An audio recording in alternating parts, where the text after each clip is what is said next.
Hello, Damien here from Cloud Technology Experts. Welcome back to this series of Linux fundamentals that we have been doing for some time now. So today we'll be talking about lesson 6, and here we're going to learn how to manipulate text files.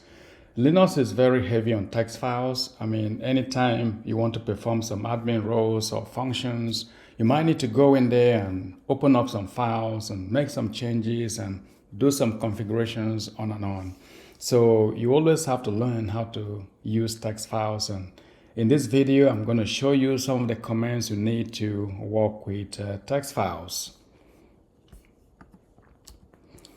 So basically, we have done about 5 videos now on these Linux fundamentals. And today we're going to learn about text files.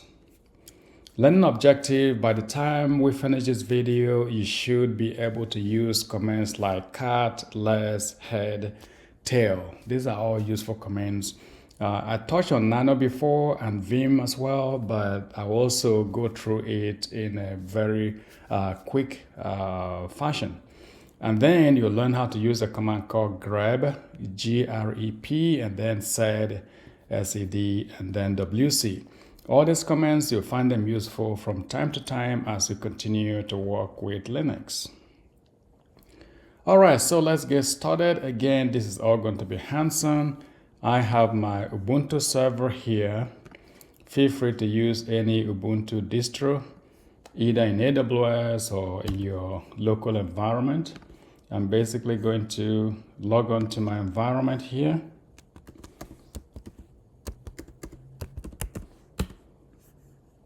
All right, so this is my Ubuntu server. This is the one I have been using all along for the labs. And if I make it bigger, you will see that it's going to cover the whole screen, but this is not what I want really. So, nope. So I don't want it to cover the whole screen just because I want to show you the commands I'm typing as well. So what I'll do now is try to make this smaller. Okay, so this is a full Ubuntu server running on my VirtualBox. Okay, so let me just make it smaller and make it to fit in within this environment here. All right, so let's start with this. Cat. So if you want to view your file, you can use the cat command. The cat command is going to show you the entire content all at once. Sometimes that is not very useful, and that is why we're going to be looking at some other commands like less, which is the next one we'll look at after this. In any case, let's say that you want to view this file var log syslog, which is the system log file. Take note, I've become the root already. If you don't become the root and you want to do this, it might complain that you don't have permission to this file. But as a matter of fact, you can use any file you want. So to manipulate this particular file here, the syslog file, you need to have the root privileges. So if I cut this file is large, so it just basically dump everything on the screen for me. So it may not be very useful for large files. And at this point, it's actually done. I want to see my screen. I can do clear to bring me back to my terminal. Okay, so that is that command here. It can be useful for files that are not that large. Let's look at this one here, cat vbox or shell. Okay, so this is also showing me the entire file all at once. I can press Ctrl C and well, typically it's going to go to the end anyway. So let me just type clear, and that will take me to my shell. So that's a command cat. Again, it can be used for viewing your file all at once. So let's use the one command less and see the difference. We're going to view the same file, so we just change this one to less. And when we use less, let me make it so you can see it. You will notice that at the bottom, okay, you will notice that at the bottom, let me quit and do it again. See if I can make you see it very well. Okay, all I'm trying to show you is at the bottom here, you see this white flashing cursor here is white over there. Okay, if I scroll down a little bit, you should be able to see it. Okay, so you see that the entire file wasn't showing me, it's showing me part of it, and it kind of like page to page. And if I want to go to the next page, I just press the space bar. Now there's a second page, space bar, space bar, space bar, on and on like that. So while I'm here too, I can search. If I press the / key, I can search for something like, let's search for device, which is this command here, that word there, device. So it's showing me that that is a device. So if I'm trying to view this file, but I want to check for specific keywords, I can just put the /, put the name I want to search, and it will take me there. And I can also press N to keep going to the next line. And if I'm done, I just press Q to quit.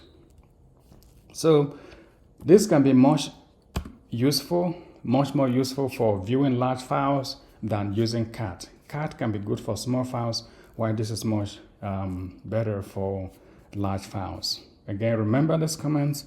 To search, you do this and then search for DHCP4, and that will search for it. Next, and to view the next page, spacebar, spacebar, spacebar, and then if I'm done, I just press letter Q and I'm out of here. Okay, so that is the nano command. Let's go to the next one, head. Now, if I don't want to view the entire file, I just want to view the top of it, I can use this command here called head. And let me come here and just change less to head. And that will show me kind of like the first page of this file. And I can scroll up. Well, actually it's here. I can see the top of the page, on the top of this file. Again, it will drop me, and if I type clear, that should take me to my terminal, my shell. Okay, so that is a command called tail. You can also try to view as many lines as you want. You can say tail -n1, n1, and I can say var log syslog. And this will show me just the first line. Again, if I want to view just the top two lines, then if I want to see the top 5 lines, on and on like that. So that can be quite useful. If you don't want to view the entire file, you want to see the beginning, maybe see the header, see the information that are written there, that can be very useful. Okay. And then the next command is tail. Tail is very useful for a couple of things as well. So just like we're doing before, I can say tail var log syslog. So tail will go to the end of the file and show me from the end of the file. Okay, so where did this command start? Let's just clear the screen to make it easier. Okay, now I do tail and it shows me the bottom page. Okay, so everything from here to here is what he has just simply shown me. All right, let's clear, and then I can do tail. Let's try the -n1, and that shows that as well.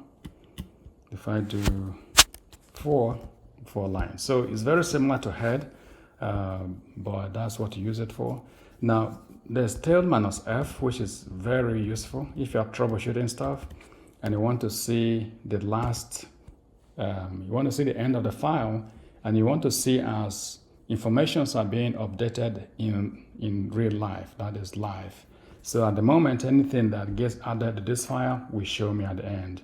So when I'm troubleshooting, this is a very useful command because I could go to another terminal and be doing stuff in there. As I'm doing stuff in there, I want to come to this terminal here and see what the system is telling me, what error is throwing up, or what other message I'm receiving. And that can help me to fix the problem. Okay, so that is tail and head. And then, so I showed you how to use nano before, but let's do it briefly as well. So let's create a file. I can say echo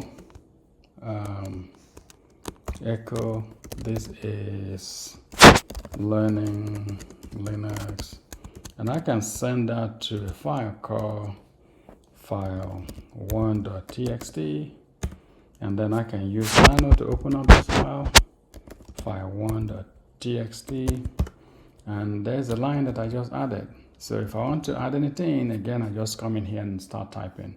I can say this is the second line of the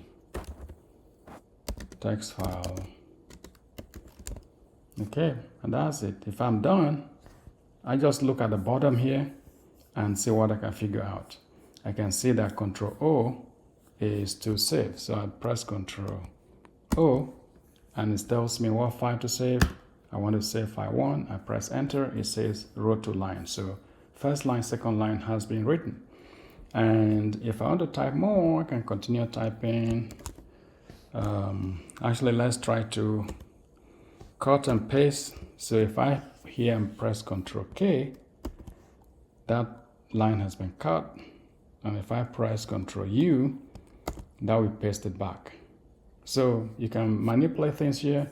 Always advise, go to the bottom here and see all the commands you have. You can see like Control K, Control U.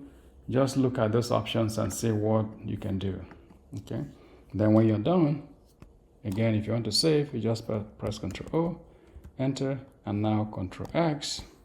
Right here, we take you out. So we're back to our shell. So that is how you use Nano. There are a lot more options, a lot more keystroke. Again, go to the bottom of the page and view them to see what you want to do. All right, let's move on to this.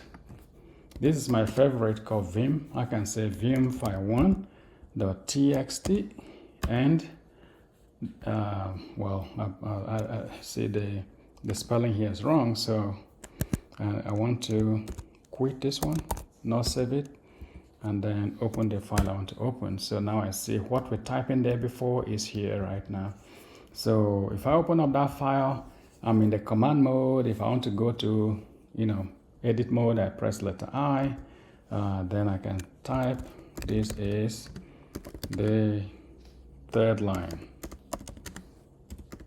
of the text file. So once you are in insert mode, now you can type as we're doing in Nano. Then if you finish with this and you want to save, you press the escape key, you press the colon key, you type W, and then enter, and that will get it saved. If you want to save and go out, you can do WQ, and that will take you out. Again, if I go back and I want to quit without saving, even if I made some changes, let's say insert.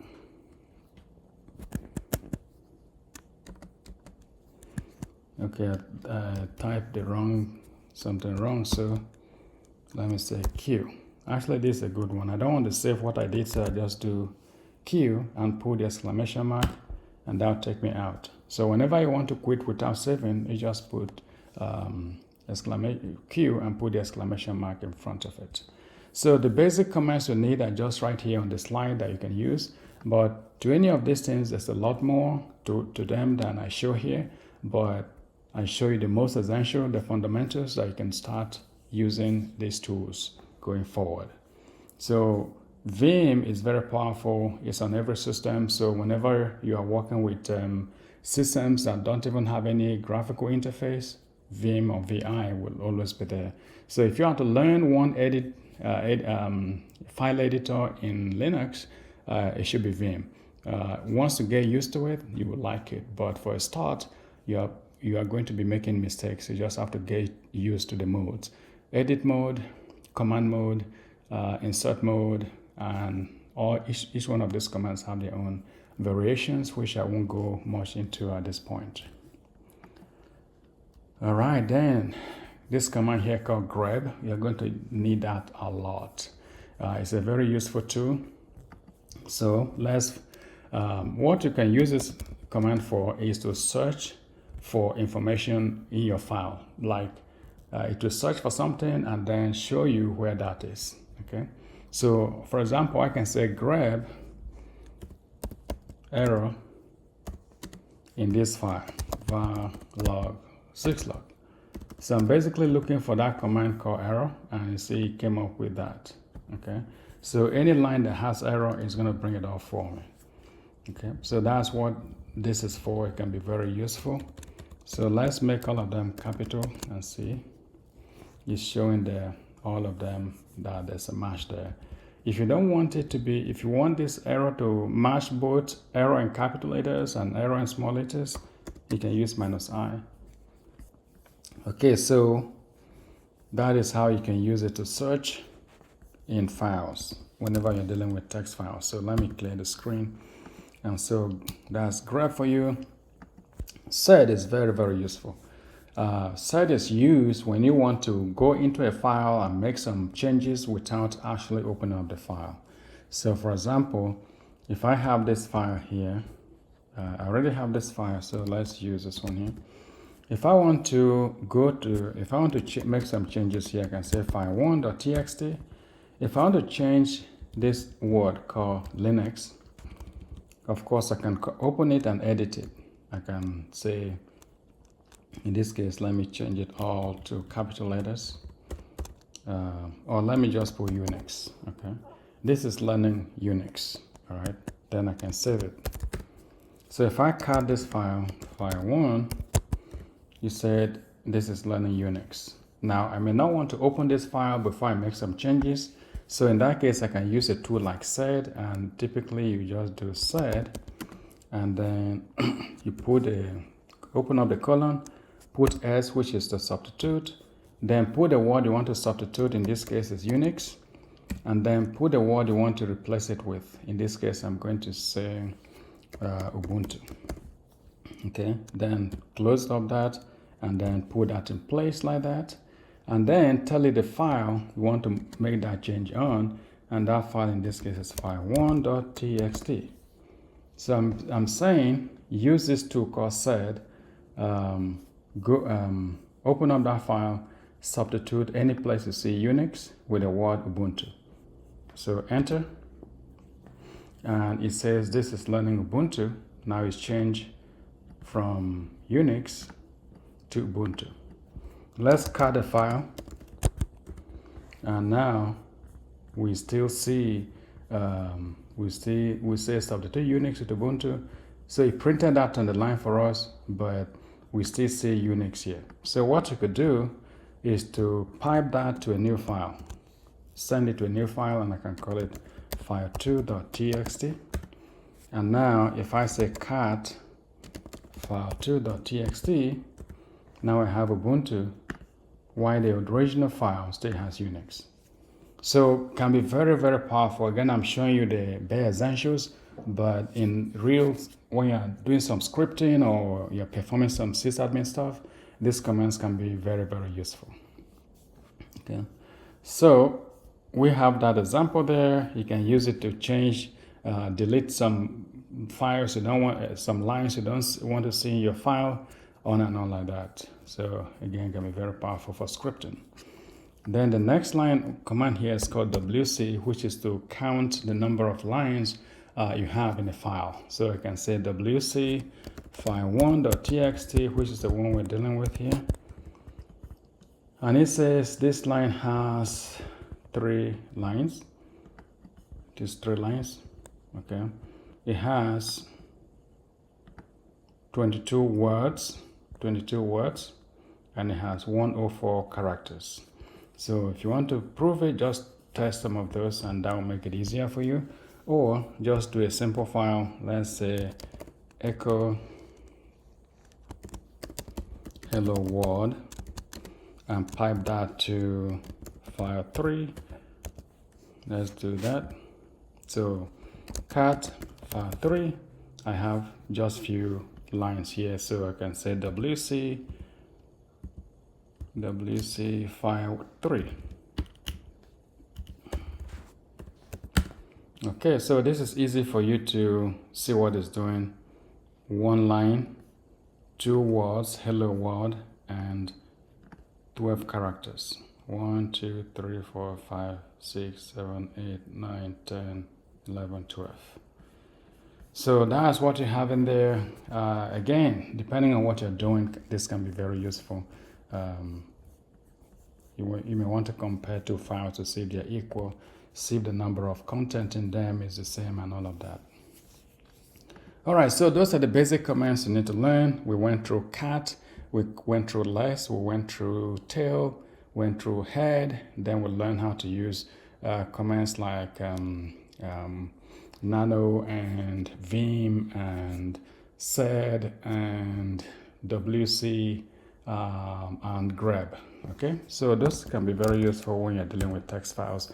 What I have here is more like looking through how to use them in different environments. So again, if you want, you can pause the video. All of them are here. You can practice them. If I want to search for this file here, called var-log auth.log, I want to see failed password in that file. I can use that grep failed password in that file and to show me all of them as well. Then this one is very common, very useful, tail-f, which is to do the log monitoring in real time, so that whatever you're doing, you will see it in real life. And then if you want to count the number of errors in a file, you can use that. Okay, see this symbol here, piping. Piping is when you are joining two or more commands in Linux. So the first one here, grep -i, which is saying, look for this command error. I don't care, it can be, it's case insensitive. Look for that command error in this file, and then let me see how many of them exist. So let's actually do that. That's a good one we can practice. We had that line before, so I'm going to go up, find it, and then pipe it. Okay, so let's pipe this one here. Okay, so we're piping error. We want it to be case sensitive in this file here. If we enter, that will show all the lines, but if we pipe it and say let's count the lines, that shows us that there are 45 lines that has that command called error. Okay, so it can help you to see whenever you're troubleshooting, it can help you to see whether these error messages are increasing, because if they're increasing, this number will keep increasing. As you are doing more stuff, it will keep increasing, but if the line stops, if the count stops, then it might mean that, okay, things seems working now because the line is no longer, the error messages are no longer increasing. Okay, and the third example we have here, for this to work, we need to have this file called Apache 2, which we don't have. If we have that file Apache called this file here, we can replace everything with that says listing 80 with listing 8080. So this can make you very, very productive if you learn these commands and you start using them. Okay, so it's the same thing here. You can go through all of them, pause the videos and go through them. These are more like hands-on practice, where I already show you most of them. Okay, again, thanks for watching this video. This is the 6th video. We'll have the 7th, and until we finish this series, we'll continue to add more content. You can always come back to them and learn them at your own time. And please subscribe to the channel so we can keep learning here together. All right, thanks for watching, and I'll see you in the next video.